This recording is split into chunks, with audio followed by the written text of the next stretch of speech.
This video was brought to you by Squarespace.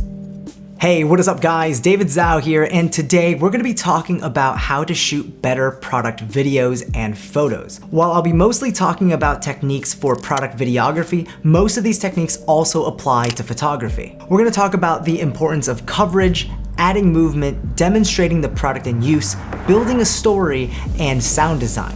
Let's jump right into it.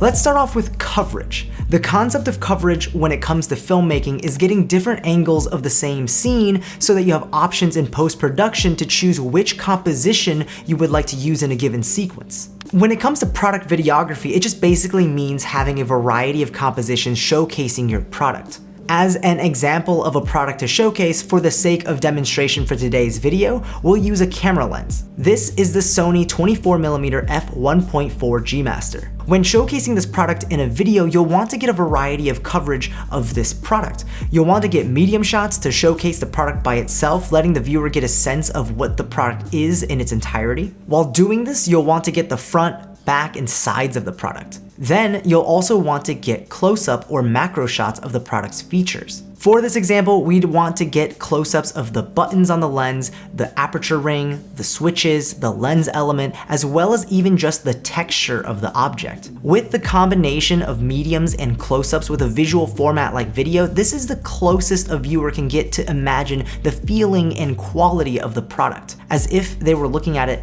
in person. Then, thirdly, you'll want to get wide shots of the product as well to get a sense of scale and better understanding of what the product looks like in the wider context of the video. As a tip here, you can generally achieve all three of these compositions with just one lens.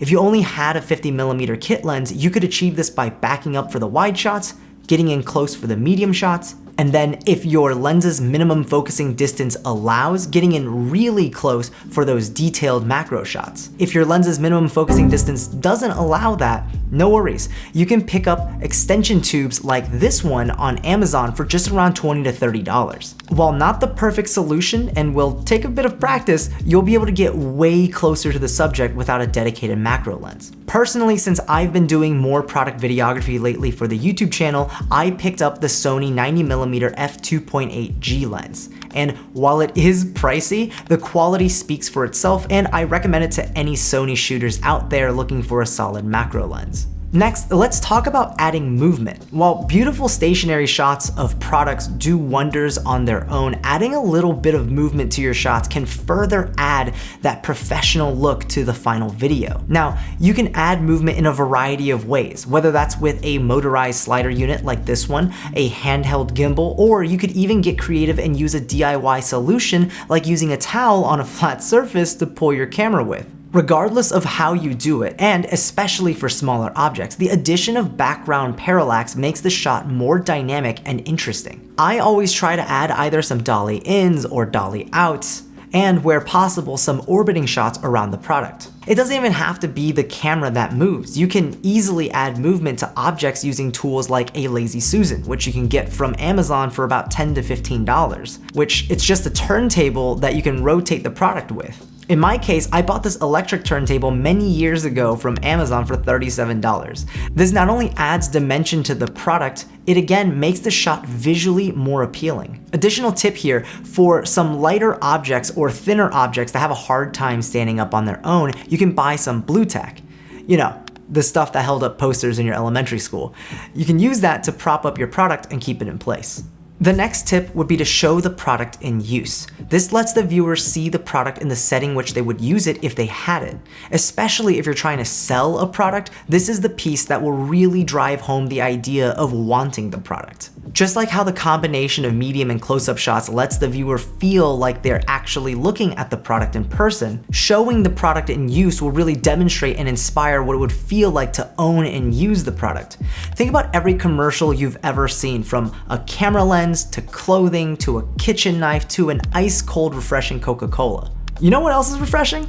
Our sponsor for today's video, Squarespace. With Squarespace, I've been able to build a stunning looking portfolio which best represents my brand to my prospective clients. Utilizing their drag and drop online tools, I can easily update my galleries in just minutes to display some of my latest projects. On top of that, Squarespace has an appointment scheduling feature which my clients can use to easily book shoots days, weeks, or even months in advance. I've even used Squarespace to build a website for my mom's Chinese takeout restaurant, as well as for some of my past clients who are looking for a sleek website to market their products and services. If you haven't already, then you should definitely check them out. Head to squarespace.com/David Zhao for a free trial, and when you're ready to launch, you'll save 10% off your first purchase of a website or domain. Now, just like any video that's compelling, there needs to be some kind of story being told. While a video of just a product being showcased on a black or white background works kind of well, it does about as much as a spec sheet does for a tech product. It lets you know what the product is. Like, cool, this lens has a wide f1.4 aperture, or this laptop has the latest and greatest GPU, but it doesn't sell the why behind the product. If you're trying to sell a nice and refreshing beer, you'd want to show someone enjoying it on a sunny beach. If you're trying to sell a gaming laptop, you want to show it running the latest AAA title game and a gamer absolutely pub stomping. And if you want to sell that f1.4 aperture lens, you want to show the photos it can capture and the photographer living an adventurous lifestyle behind that lens. But it doesn't have to be just B-roll footage of someone using the product. It also comes down to the set design of the product shots as well. Remember that wide shot we talked about? It would not only make the image more visually interesting, but more convincing to have that product be demonstrated with complementary props around it. If you're showing a product shot of a lens, you could opt to surround the lens with other accessories to show that this product fits right into the collection of gear your viewer already has or wants. Finally, what ties it all together is music and sound design. Nothing makes a video stand out even further from the competition than a good music track and some subtle sound effects. Oh, and on this note, keep an eye out for my next video, as that's going to be a deep dive on the effects of music on a video and its viewer. But going back to our example for this video, if we're trying to showcase a lens, depending on the story you're trying to tell, it can benefit immensely from the correct music choice. If you're showing a photographer who's adventuring around the world, capturing beautiful images while exploring new places, you can choose a soundtrack that has an upbeat, adventurous tone to it. If you're focusing in on the technological marvel that is your product, you could opt for a sci-fi, futuristic soundtrack. And on top of that, adding subtle sound effects can make a world of difference too, further immersing your viewer into the idea of owning and using the product. Now, I'm personally not a fan of over-the-top sound effects. For example, I've seen a lot of use of these really loud, like clicking, racking sound effects to give the idea of an aperture ring turning lately, like all over Instagram.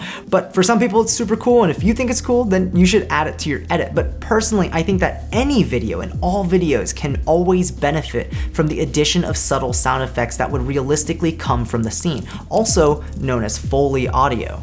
If there's someone on screen walking, blend in subtle footsteps. If there's waves, add ocean or beach sound effects. But when you put all of these techniques together, getting a variety of coverage to showcase the product, its features, its scale, how it's used, why you'd want it, and immersing your viewer through visuals and audio cues, what you ultimately end up with is an experience of the product you're showcasing. All right, that's all of the tips today on product videography. As usual, if you guys are interested in checking out any of the gear used to create these videos, links are in the description down below. I hope you guys enjoyed this video and hopefully you learned something new today. If you did, go ahead and leave a like, subscribe, and get notified of when new videos are released. Let me know in the comments section down below what tips or questions you have for product photography and videography. And as always, I will see you in the next video. Peace.